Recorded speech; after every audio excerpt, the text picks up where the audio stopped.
Hello, আসসালামু আলাইকুম। কেমন আছেন আপনারা? প্রতিদিনের মতন আজকেও ভালো আছেন, সুস্থ আছেন? তো আমরা বিদেশি ফল খাওয়ার জন্য দেশের মাটিতে যেতেছি।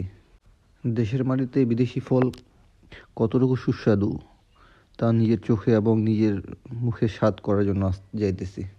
তো চলুন দেখা যাক ঠাকুরগাঁয়ের টাঙ্গন ব্রিজের পাশে জয়নাল আবেদিনের মালটা ও কমলা বাগান দেখতে কতটুকু সৌন্দর্য এবং ফলে কতটুকু সুস্বাদু। চলুন দেখে আসা যাক।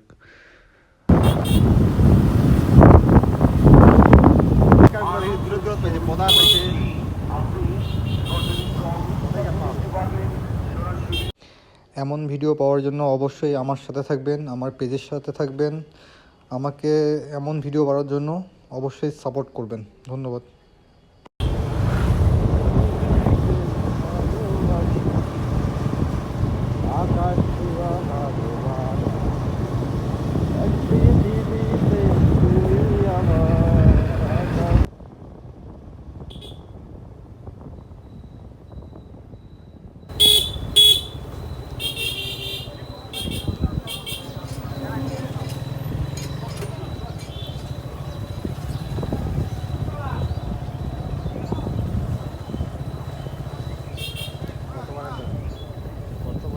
কি জানেন না কথা কইলে কেন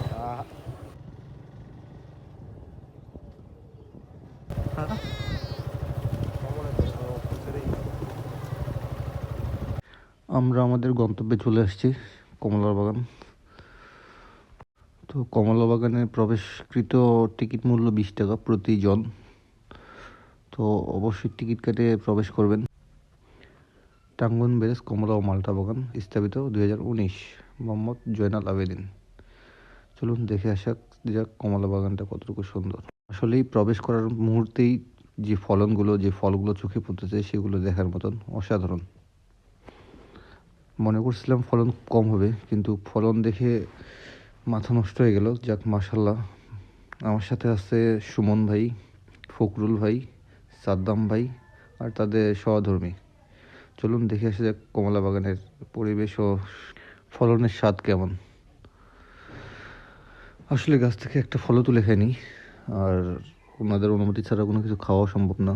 তো চলুন মালিকের মুখেই শুনি তিনি এতদূর কিভাবে আসলেন। আসসালামু আলাইকুম, আমার নাম জয়নাল আবেদিন। আমি একজন সরকারি চাকরিজীবী ছিলাম, বর্তমানে পিআরএলে আছি। আমি চাকরি যখন প্রায় শেষের দিকে 2019 সালে আমি ভাবতাম যে আমি চাকরি শেষে কী করব, আমি বেকার হয়ে যাব, তখন আমার সময় কাটবে কীভাবে। তো আমি একটি বাগানের কথা ভাবছিলাম। তো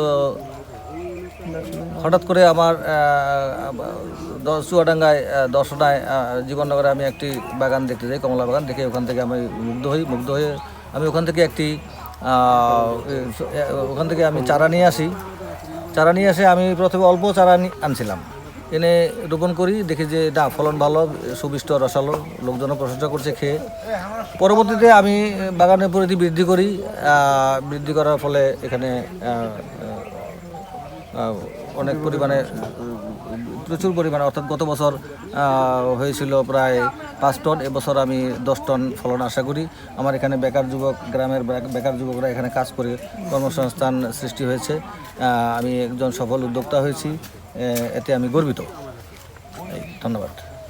এবং এই যে আপনার এখানে এবং আপনি এই সাধারণ মানুষকে কি বার্তা দিতে চান, তারা যেন আমাদের যাতে করে দেশের এবং দেশের চাহিদা মিটিয়ে বৈদেশিক মুদ্রা কমান বলেন? হ্যাঁ, আমি যুবক ভাইদের প্রতি বলবো, দেশে যারা যুবক আছেন তারা 5-6 লাখ টাকা খরচ করে আশেপাশের জমি যদি লিজ দেন, লিজ নিয়ে যদি আপনারা একটা 2-3 বিঘার জায়গাও যদি আপনারা বাগান করতে পারবেন।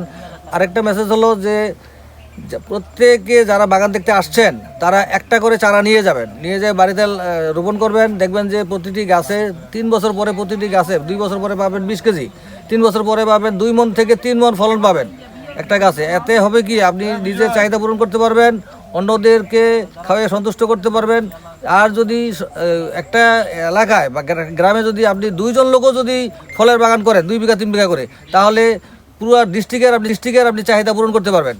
এবং এইভাবে যদি আরও যুবকরা এগিয়ে আসে, তাহলে পুরো দেশের চাহিদা পূরণ হবে পরবর্তীতে আমরা এই বিদেশেও আমরা আমরা আমরা ফল রপ্তানি করতে পারবো এবং বৈদেশিক মুদ্রা সাশ্রয় হবে। আমরা আর বিদেশ থেকে আমাদের আর ফল আমদানি করে খেতে হবে না, ডলার খরচ হবে না, বৈদেশিক মুদ্রা সাশ্রয় হবে। কেউ যদি আপনার এখান থেকে চারা নিতে চায় আপনি দিবেন কিনা বা কি? আমার এখানে 5,000 চারা আছে। আমি গত বছর দর্শকরা আমাকে প্রশ্ন করেছিল চারা আছে কিনা, আমি দিতে পারিনি। এই বছর দর্শকদের কথা চিন্তা করে, চাহিদার কথা চিন্তা করে আমি 5,000 চারা তৈরি করি এবং সবাই একটা করে চারা নিতে পারবেন, একটা দুইটা করে চারা নিয়ে যাবেন, এটা আমার অনুরোধ থাকবে। ধন্যবাদ। ধন্যবাদ। অবশ্যই আমার পেজের সাথে থাকবেন, আমার সাথে থাকবেন, সবাই বেশি বেশি সাপোর্ট করবেন। আসসালামু আলাইকুম।